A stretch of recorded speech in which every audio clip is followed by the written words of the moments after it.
జిల్లా నూజివీడు నియోజకవర్గం నూజివీడులో తెలుగుదేశం పార్టీ కార్యకర్తలు నాయకులు విస్తృత స్థాయి సమావేశం నియోజకవర్గ ఇన్ఛార్జ్ కొలుసు పార్థసారథి ఆధ్వర్యంలో నిర్వహించారు।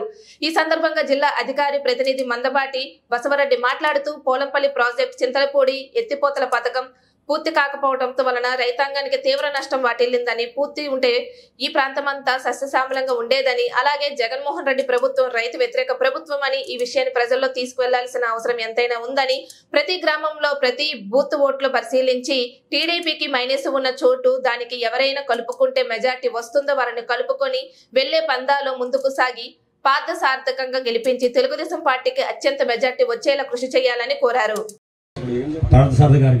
మొట్టమొదటి నియోజకవర్గ విస్తృత సమావేశం నిర్వహించిన అధ్యక్షులు జగదీష్ గారికి, దుర్గా ప్రసాద్ గారికి, అట్లాగే సోదరులు మన గంగాధర్ గారికి, వేదిక నిర్వహించిన పెద్దలందరికీ ముందుగా ధన్యవాదాలు తెలియజేసుకుంటూ, ఈ రోజున మన రాష్ట్రంలో తెలుగుదేశం పార్టీ ప్రభుత్వం ఉన్నప్పుడు ఏ విధంగా అభివృద్ధి పనులు జరిగినాయి, అట్లాగే జగన్మోహన్ రెడ్డి ఉన్నప్పుడు ఏ విధమైన అభివృద్ధి పనులు జరుగుతాయనేది ఒకసారి ప్రజలందరికీ వివరించాల్సిన అవసరం ఉంది। నేను 2 పాయింట్లే చెప్తాను। ఆ 2 పాయింట్లు మన ప్రజల్లో తీసుకెళ్తే బాగుంటుందని నా వ్యక్తిగత అభిప్రాయం। ఎందుకంటే ఈ రోజున పోలవరం ప్రాజెక్టు జీవప్రదాయిని, మన రాష్ట్రానికి ఆయువు పట్టు। అట్లాంటి పోలవరం ప్రాజెక్టు వాళ్ళ నాన్న ప్రభుత్వంలో 10 పైసలు 20 పైసలు చేస్తే చంద్రబాబు నాయుడు గారి ప్రభుత్వంలో 70% పైన పూర్తి చేసిన పోలవరం ప్రాజెక్ట్ ని ఈ రైతు వ్యతిరేక ముఖ్యమంత్రి జగన్మోహన్ రెడ్డి వచ్చిన తర్వాత దాన్ని ఏ మాత్రం కూడా ఆ ప్రాజెక్టు పురోగతి లేకుండా, ఆ పార్టీని కుంటుపరిచే విధంగా కాకుండా, డయాఫ్రమ్ వాళ్ళు దెబ్బతినే విధంగా ఈ ప్రభుత్వం ఒక దుష్ట ప్రయత్నంతో డయాఫ్రమ్ వాళ్ళు దెబ్బతీసింది। డయాఫ్రమ్ వాల్ అంటే మనందరం ఒకసారి ఆలోచించాలి।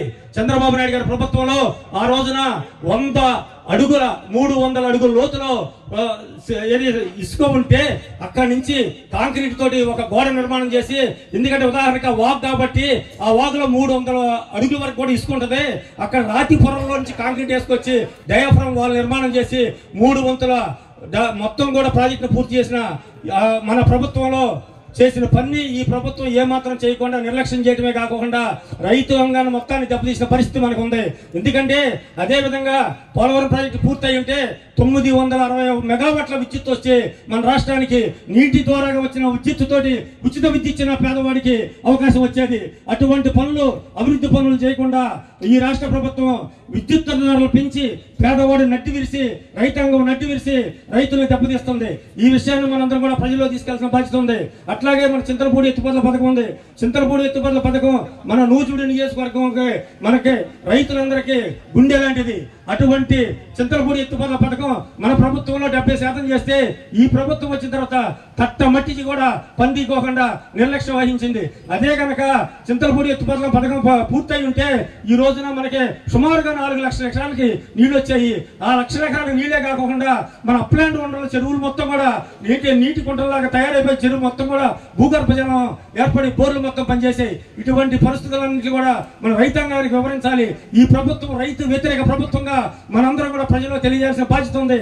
అట్లాగే సోదరులందరికీ కూడా తెలియజేసేది ఏంటంటే, మనకి గతంలో 4 మండలాల్లో ఏ బూత్ లో ఎంత మెజార్టీ వచ్చింది, ఎంత మైనస్ వచ్చింది అనేది చూసుకొని ఈ గ్రామంలో ఈ బూత్ లో మనకి మెజార్టీ వచ్చింది కాబట్టి ఇక్కడికి డ్రా చేయాలంటే మనం ఎవరిని కలుపుకోవాలి, ఏ విధంగా అభివృద్ధి చేయాలి, ఏ విధంగా మనం అవసరమైతే మన స్థాయి చాలకపోతే మండల స్థాయిలోనో లేకపోతే మన సారథి గారి సమక్షంలోనే 10 ఓట్లను ఇంటినైనా సరే అవసరమైతే ఒక ఫోన్ కాల్ కల్పించి ఆయన కూడా భరోసా ఇప్పిస్తే ఖచ్చితంగా ప్రజల్లో మార్పు వస్తుంది। ఏ బూత్ మైనస్ బూత్లలో మనం ఎక్కడిదక్కడ కూడా సరి చేసుకోవాలి। అట్లాగే మెజార్టీ బూత్లకు వచ్చేపాటికి ఇంకో 10 ఓట్లు ఏ విధంగా వస్తాయో తెలుసుకోవాలి। అటువంటి పరిస్థితుల్లో మనం నూజివీడు నియోజకవర్గాన్ని మనం గెలిపించుకుంటే సారథి గారు రేపొద్దున ఎమ్మెల్యేకి వెళ్తే చంద్రబాబు నాయుడు ప్రభుత్వంలో కూడా మనకి కీలక పాత్ర వస్తుంది। ఆ విధంగా నూజివీడికి ఎనలేని అభివృద్ధి చేసుకోవడానికి అవకాశం వస్తుందని తెలియజేసుకుంటూ, నాకు ఈ అవకాశం ఇచ్చిన పౌర పార్టీ అధ్యక్షుల వారికి, ప్రధాన కార్యదర్శి దుర్గా ప్రసాద్ గారికి ధన్యవాదాలు తెలియజేసుకుంటున్నాను।